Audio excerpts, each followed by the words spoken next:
Indonesia memuji ekonomi Malaysia. CNBC Indonesia keluarkan satu liputan khas bertajuk 3 senjata rahsia buatkan ringgit dan Malaysia perkasa. Jarang kita nak tengok media Indonesia ni angkat Malaysia macam ni.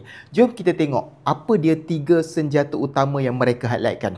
Yang pertama adalah surplus dagangan Malaysia memang bukan calang-calang. Malaysia dah lama ada kelebihan besar ekspor kita, konsisten lebih tinggi daripada import. Setiap bulan kita ada lebihan sekitar 18 hingga 20 bilion dan tahun 2025 saja cumulative surplus kita adalah sekitar 125 bilion ringgit. Yang kedua adalah FDI mengalir deras level yang buatkan negara jiran kita terkedu. Dalam 18 bulan Malaysia berjaya menarik 575 bilion pelaburan asing dan ini bukanlah pelaburan biasa-biasa.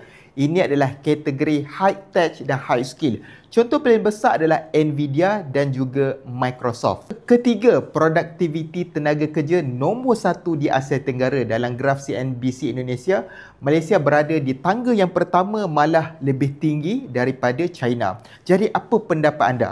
Cuba komen dekat bawah.